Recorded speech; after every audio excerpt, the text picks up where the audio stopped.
Wonderful humans. So one of the first things I learned when I became a teacher was that you should never ask students to do something that you're not also willing to do. So I put together a little bio of myself as well.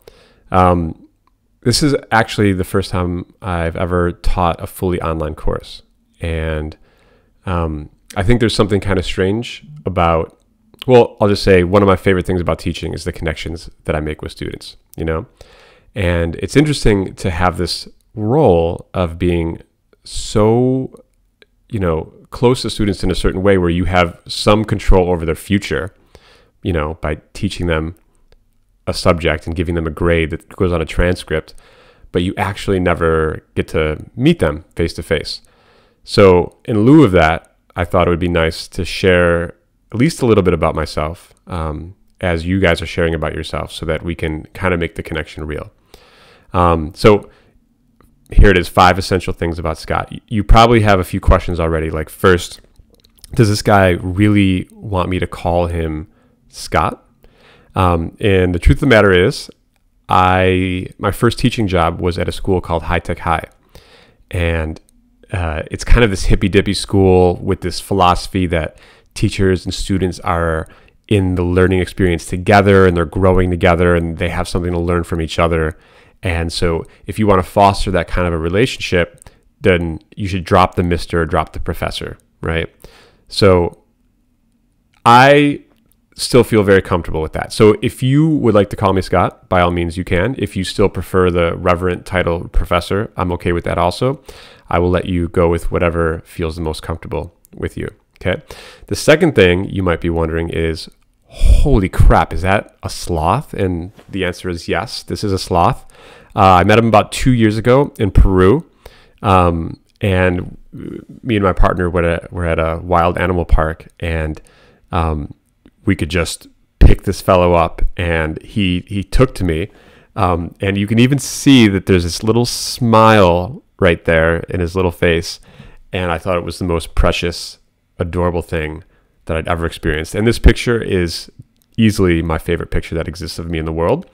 So I thought that would be the best way to share myself with you guys. Okay, so bye-bye sloth. Okay, number 1. In addition to being a physics professor, I'm also a published novelist. True story. I wrote a book. It's a novel story called The Invisible Life of Ivan Nisenko. And it was one of the most thrilling things that's ever happened to me. And I really shouldn't say happened to me because I really worked hard for it. I'm not a trained writer, but I knew that I wanted to be one in addition to being a professor. And so I, starting in mid 2000s, started writing 500 words a day, every day, studying books, studying other writers. And then in 2015, I got news that my first book would be published.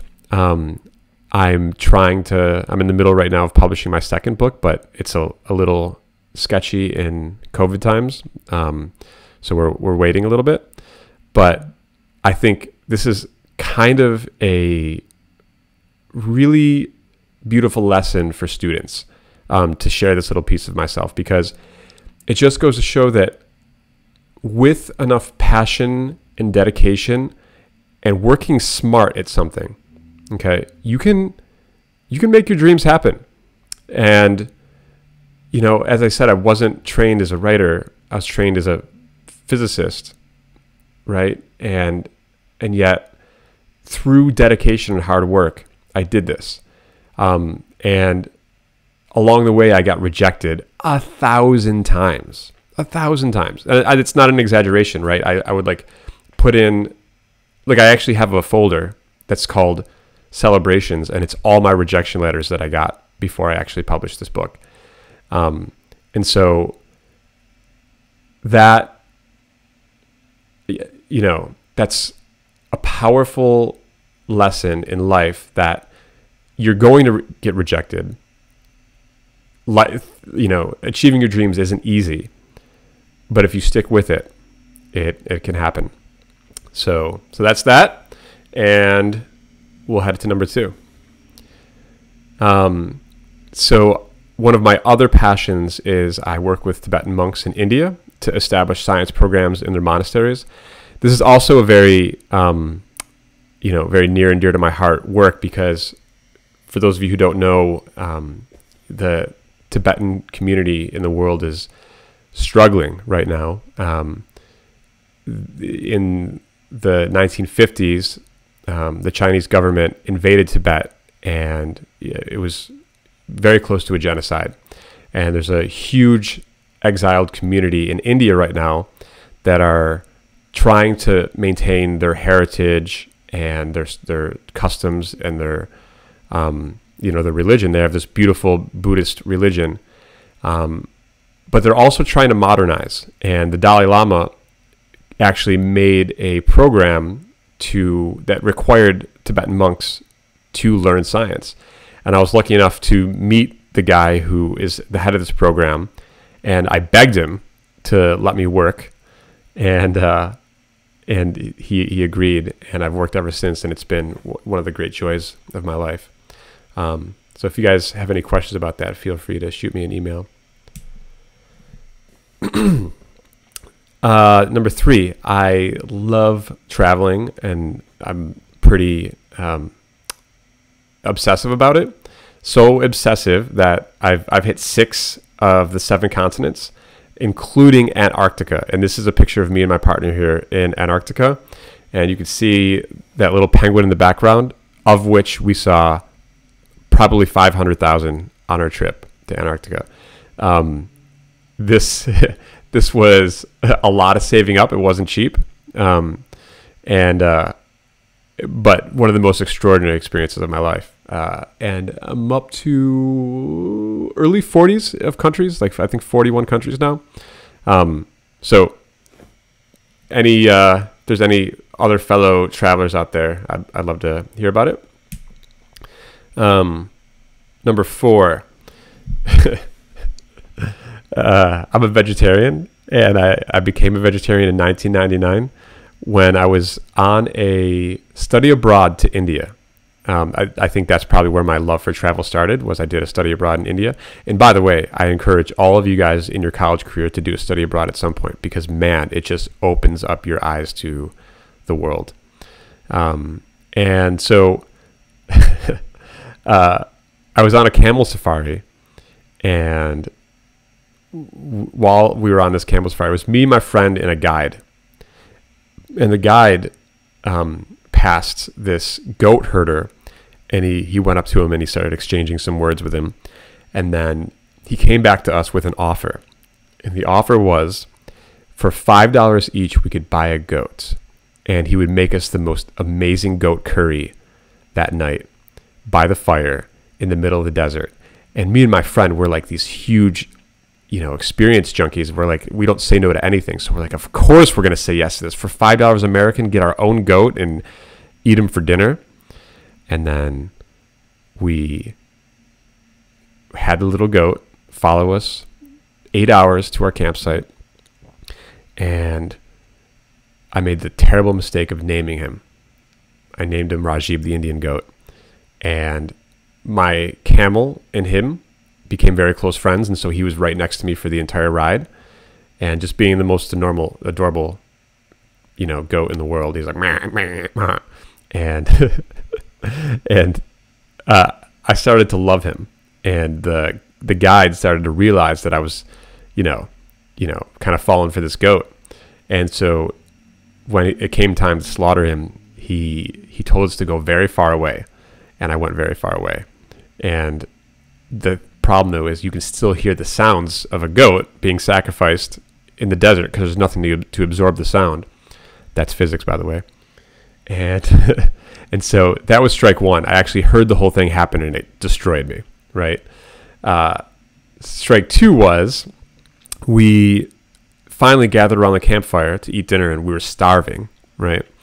And he passes the plates around, and we're so hungry, so excited for this first bite. And I take my first bite, and I start chewing and chewing and chewing and chewing. And I'm not getting anywhere with this bite. I'm not making any progress. And eventually I spit it out, and I realize that it is an artery from a heart of the goat. And I was like, what did you do? Why would you do this? Why would you give me the artery of this goat? And our guide was like, it's the delicacy. It's the best part. I gave it to you because you bought the goat. And we're like, no, we don't eat hearts in America. And so I started, dry heaving because I was so hungry. There's no food in my stomach. And then I just decided to go to bed and fall asleep. And the next morning, I woke up, and the first thing I saw was what was left of the goat. And I heard him whisper, you shouldn't eat meat again. This is it. And I was like, okay, goat. And then I became a vegetarian ever since then. Sorry if I traumatized anybody with the story, but it was one of the big moments in my life. Okay, and lastly, I'm a guy who loves lists, and I love like making personal mission statements, and I just want to kind of clarify that. I think this is true for anybody, especially something to think about as you all are moving on into your careers and your lives, and defining this one shot at life that we get. So number 5, my personal mission statement is, if we do nothing else but find our own way to bring light into our lives, and then find our own way to inject that light back into the world, then we've done everything we were ever meant to do. Okay? So there are so many different ways that we can wake up and live examined lives and live happy lives. So many ways.